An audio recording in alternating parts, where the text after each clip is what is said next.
Hello and welcome to the Coal Collective on tour. Today we've got a serious adventure lined up as we explore the wickedly wild northwest coast of La Palma. Formed 3 million years ago and still in a phase of volcanic activity, with its last eruption being in 2021, La Palma is renowned for its unspoilt star-filled skies, lush green pine forests and steep jagged cliffs. But just how steep can these roads really be around here?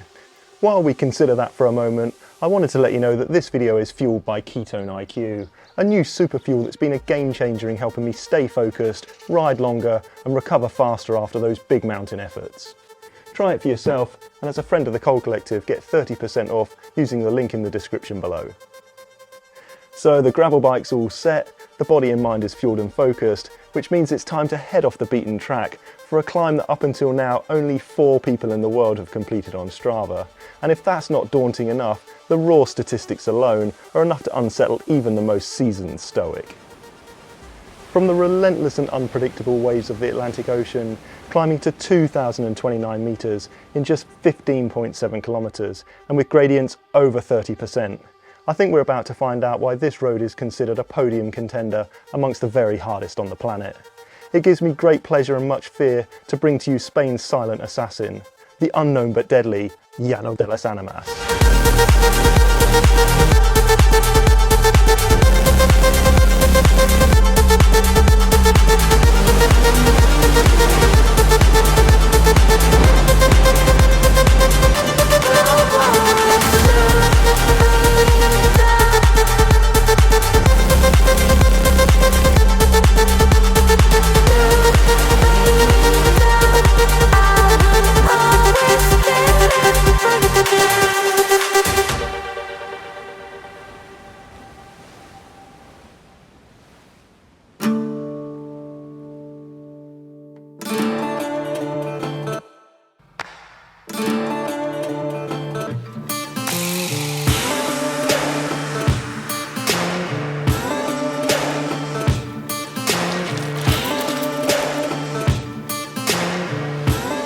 Okay then people, let's do this. Big deep breath.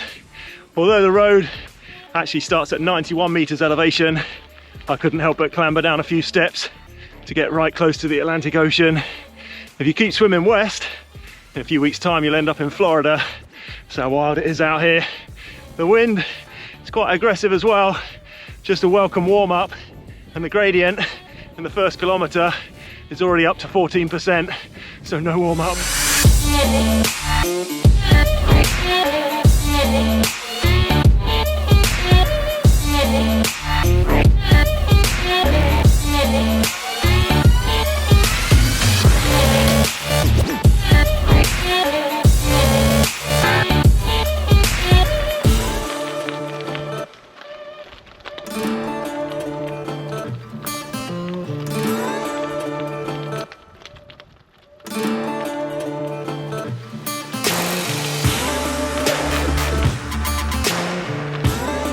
Slow going. The first 2 to 3 kilometers you don't get much change out of, 12 to 16% gradient, and when it does dip off just a touch, the wind rears up, gives you a smack in the mouth just to let you know who's boss. And as for this tarmac, I think this is what the La Palmians lay just to keep tourists away from all these beautiful spots. So bumpy. Glad I opted for the gravel bike with 45mm tyres.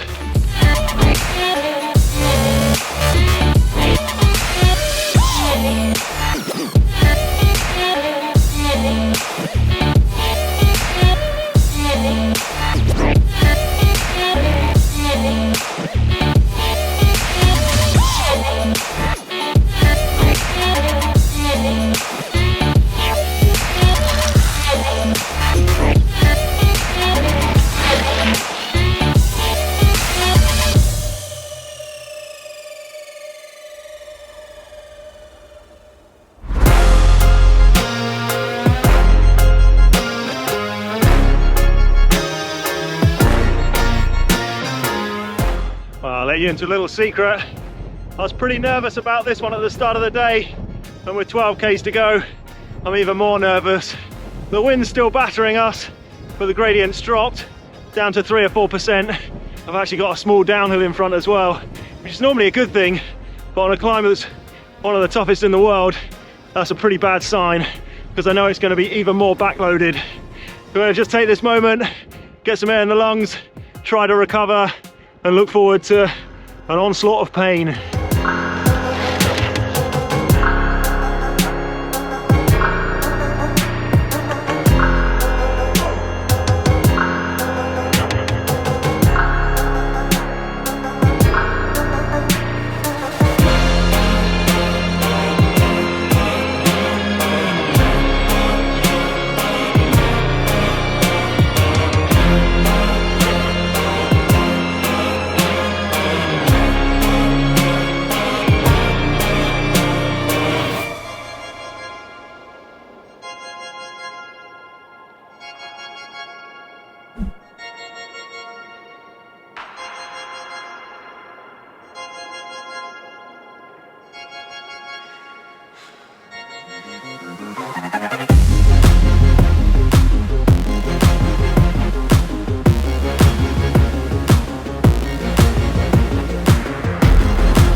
Just crossed the LP1, which is definitely a significant milestone because it marks about mid-distance. It's definitely a climb of two halves.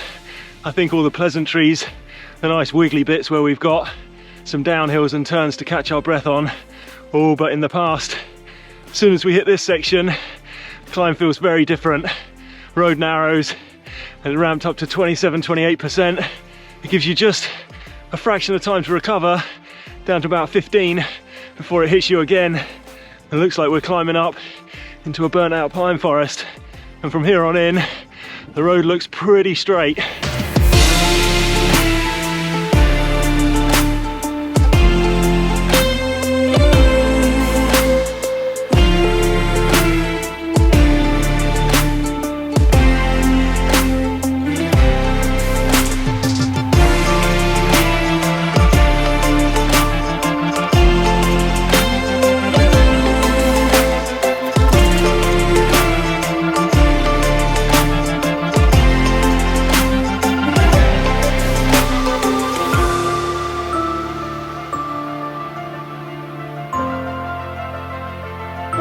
We've got 4k to go.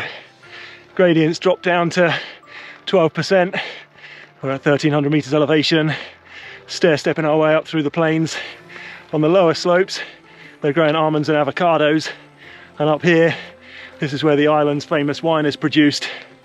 Interestingly enough, the name Llano de las Ánimas translates to plain of spirits, which, to be honest, I'm not sure if that's supposed to soothe me or strike even more fear into me. Either way, I think we're going to find out pretty soon.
We've got 2.7 k's to go. We're at 1,535 meters. The plains below me are absolutely sensational, but that's the road. It's wrinkled like the Papa's potatoes that these islands are famous for. I'm actually quite lightheaded. I know we've got one hell of a climb still to go. It's going to be well over 20% all the way to the top. I'm going to just take a moment, try and get myself back in the green. That last section was seriously hard, almost 25% all the way. And we got more of that to come. Just when you thought it couldn't get any harder. Welcome to Ánimas.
Thanks for the last kilometre. 28%. Every pedal stroke is so slow. Her back's on fire. We're nearly there. You see the gradients just easing off a touch. Those soft clouds are comforting in the distance. You've got to keep going. We're nearly at the top.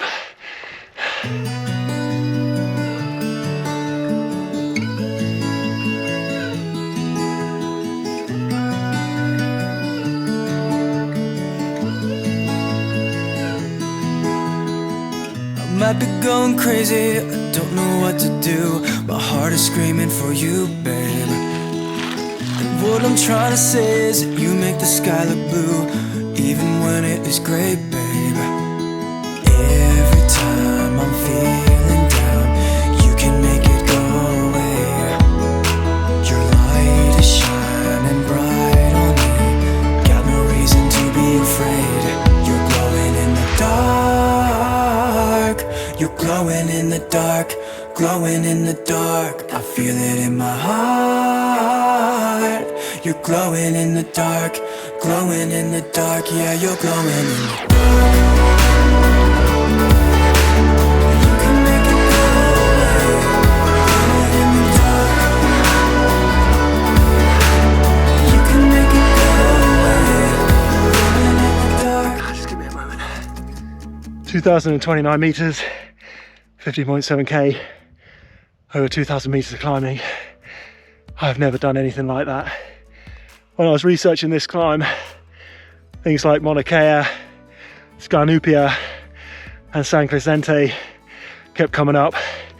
And whilst they may compare, I know that Ánimas has got a character all of its own. I'm seeing stars, so I need to catch my breath. It's one of the clearest skies up here for stargazing, so I'm going to do a bit of that now. What an insane ride. I hope you enjoyed it. I didn't. Until the next time, peace out.